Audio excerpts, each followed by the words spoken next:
As you get on self-improvement, you're with all your friends. It's like you're standing in a line together. And then once you start taking self-improvement seriously, it's such a beautiful thing. You start to instantly increase in value. Day by day, you develop more self-confidence.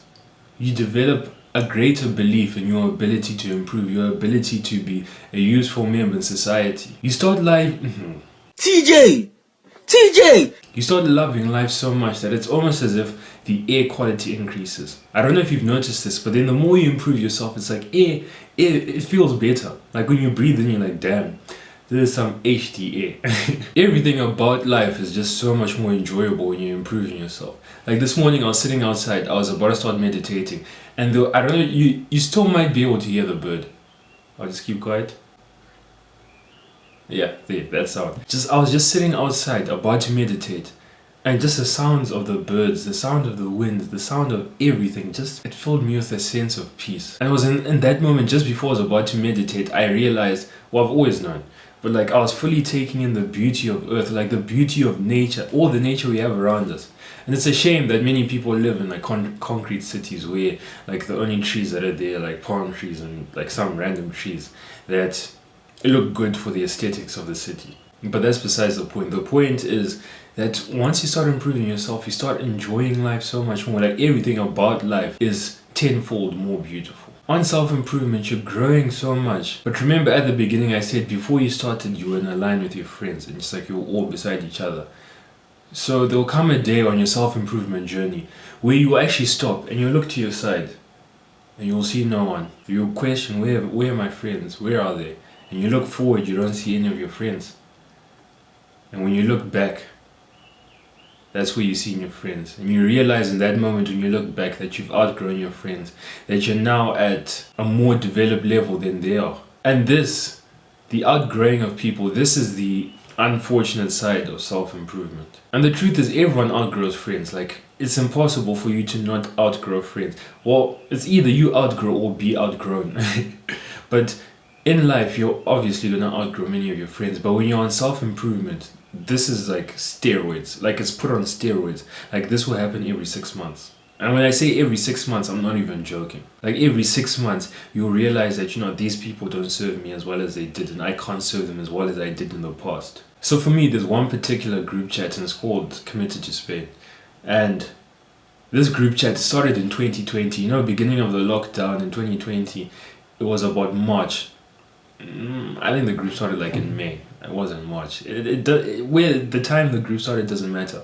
But this group is a huge reason as to why I remained sane during all the lockdown periods. Because in Zim we had 3. Every day we would talk on this group, we would laugh, we would share funny stories, we would just try and make each other's day. And besides the humor part of it, we shared deep stories. We bonded together and it created like a close-knit friend group. And this group, it was like a place, it felt like a home for me.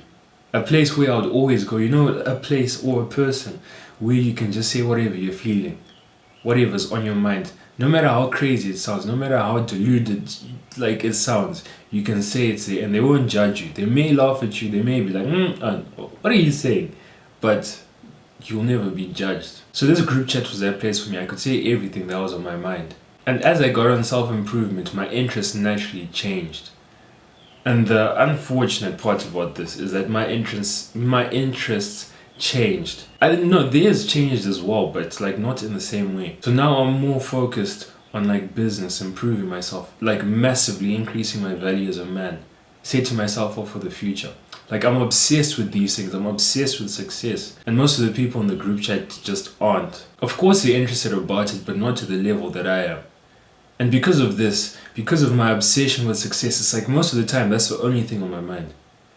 It'll be the thing that I'm passionate about. Now I randomly send a voice note about why you need to do this, about why I think whatever, or what can boost us to their goals, or what can boost people to like achieving their goals. But because our interests have changed, the reception that I get when I send these things, I'll get bad or whatever. But then it's unfair for me to say this because like we're all growing up, so we're doing different things. I can't expect people to reply my messages like all the time.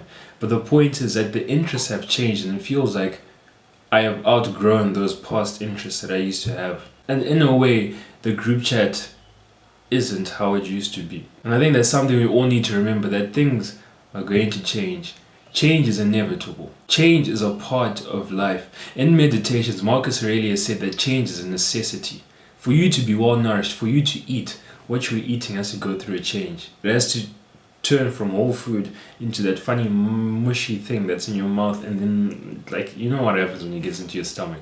In Meditations, he also said that for you to take a warm shower or a warm bath at the time, the wood that you're using to heat up the water has to be changed from wood into ashes. So on self-improvement, it's important to note that change is necessary. You're going to outgrow certain people. You're going to develop different interests. But then there's always an upside to the unfortunate side of things. There's always an upside to change. The vacuum that's left from outgrowing a certain thing can be filled by something that will provide you more value in the present moment. Because the truth is, people don't like to admit this, people don't like to acknowledge this, but friendships are transactional. What is a friendship? What is a relationship? A relationship is simply an exchange in value. So what you want to do is to make sure that that exchange in value is as equal as possible, that you're both getting the same out of it. So in that vacuum that's left, you can fill it with people who can serve you better, people who can push you to the next level, people that will grow with you, people that have the same interests and are passionate about the same things. So relating back to you, you will probably outgrow many people in your life, especially since you're in self-improvement. So my advice is, you're gonna have to look at things like, you're gonna have to group your relationships. So obviously there's gonna be a romantic relationship, then there's gonna be your brothers, and then there's gonna be your friends. So your romantic relationship, the odds are, if you're on self-improvement and the person you're dating isn't, you will outgrow them in 6 months. So if you're going to get into a relationship, you need to make sure that the person that you're going to date is also on self-improvement, because what will happen is that in the future you'll realize, well, 6 months down the line, you'll realize that you've outgrown the person. So to avoid the outgrowing part, make sure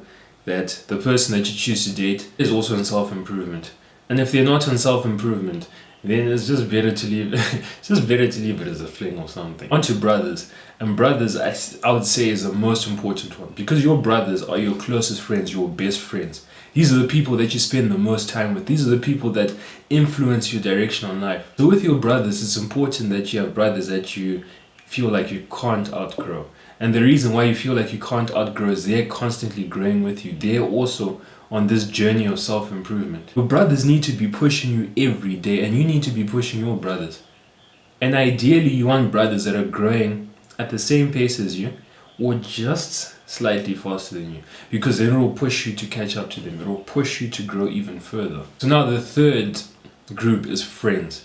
So friends, I like to think of friends like friends come and go. Friends are people who you are like reasonably close with, but they're not your brothers. These are the people that you can, quite frankly, just let go of. When you outgrow them, you can kind of phase them out of your life, because they were never that close to you to begin with. They were never the people that you would tell your deepest, darkest secrets, that you would tell them that, you know what, last night I bawled my eyes out. Last night I cried like a baby. So with your friends, it's important that if you outgrow friends, people that you aren't very close to you, that either you try help them improve, or you cut them out as soon as possible. Well, cut them out sounds harsh, but then it's the truth. You like phase them out of your life. So if you're gonna take anything from this video, it's that you should know and have the knowledge that on self-improvement, you're going to outgrow many people. You're going to outgrow many friendships, but that's okay, because when you outgrow those friendships, you're now leaving room for better, more valuable friendships that will enrich your life in ways that you didn't even think were possible.